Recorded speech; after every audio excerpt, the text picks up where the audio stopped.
আমি আজকে এসেছি হজরত শাহজালাল রাহিমাউল্লাহের মাজার জিয়ারত করতে এবং দেখতে। দীর্ঘদিনের স্বপ্ন আজ পূরণ করতে এসেছি। আমি এখন তার জন্ম তারিখ বলে দিব, তার সম্বন্ধে কিছু বলবো। তিনি 1271 সালে জন্মগ্রহণ করে এবং তিনি 1341 সালে মৃত্যুবরণ করে। তার জীবিত কাল ছিল প্রায় 74 বছর। তার নামের শেষে ইয়ামেনি যুক্ত থাকায় ধারণা করা হয় তিনি ইয়ামেন দেশ থেকে এসেছিলেন। তিনি মাত্র 3 মাস বয়সে তার মাকে হারান এবং 5 বছর বয়সে তার বাবাকে হারান।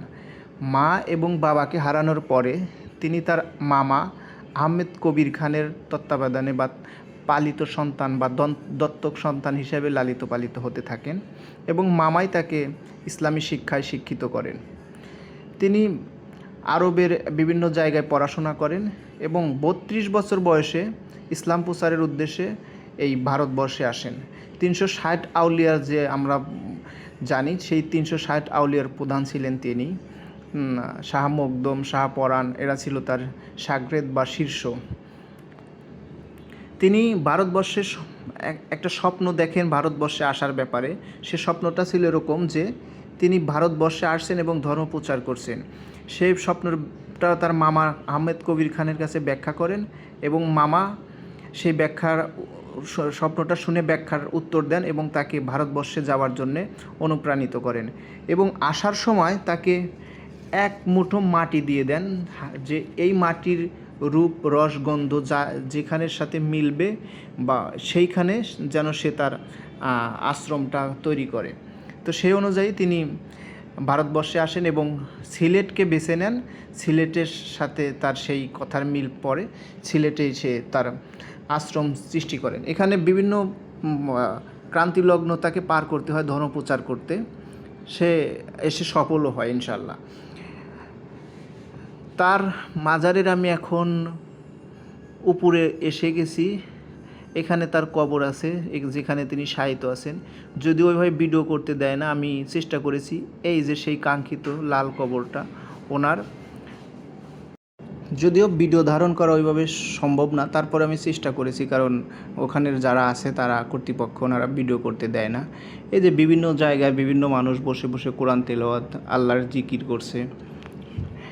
এভাবে এখানে যারা থাকে তারা এভাবেই তাদের সময়টা কাটায়।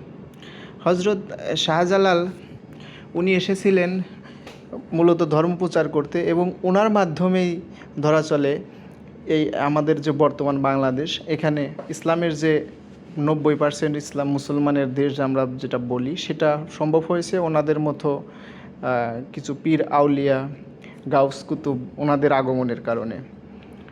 তারপরে আলেমদের একটা বিশেষ ভূমিকা রয়েছে এই দেশে ইসলাম প্রচারের ক্ষেত্রে এবং এটা চলমান রয়েছে। আমি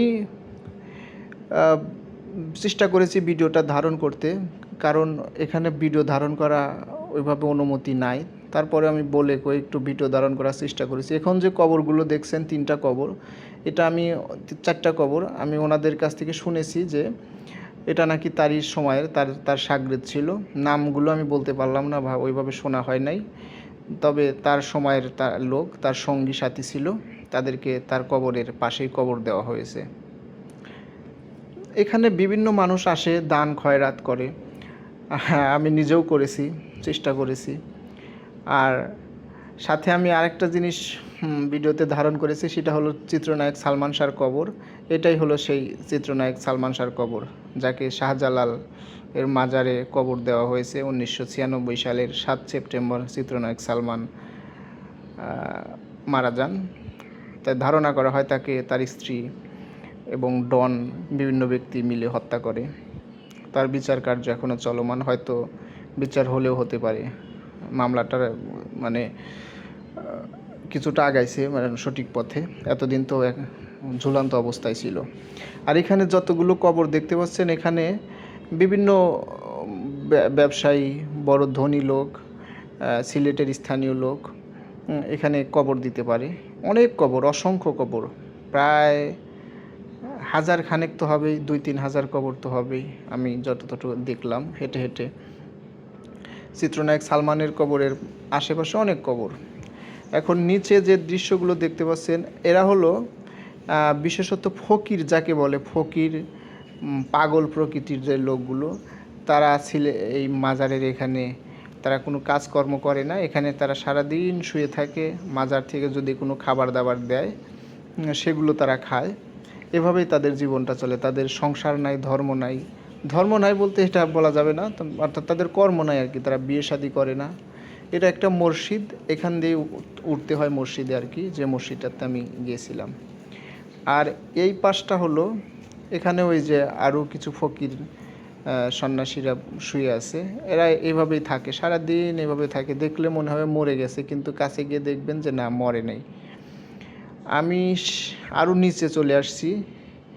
নিচে এখানে যে কবরগুলো আর একটু ধারণ করার জন্যে, নিচে অসংখ্য কবর। এটা ওই সালমানের কবর এবং শাহজালাল রাহিমাহুল্লাহের কবরটা যে, ওটা হলো পাহাড়ের উপরে, আর এইটা হলো সমতলে, অনেকটাই সমতল।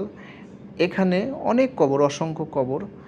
এই কবরগুলো মূলত বললামই যে এখানকার যারা স্থানীয় লোক, প্রভাবশালী ধনাঢ্য ব্যক্তি, তারাই এখানে মূলত কবর দেয়। এবং উদ্দেশ্য একটাই, সেটা হলো যে এখানে কবর দিলে হয়তো তার কবরের আযাবটা হবে না, ওই শাহজালাল রাহিমাহুল্লাহের বদৌলতে, এরকম একটা চিন্তা ভাবনা।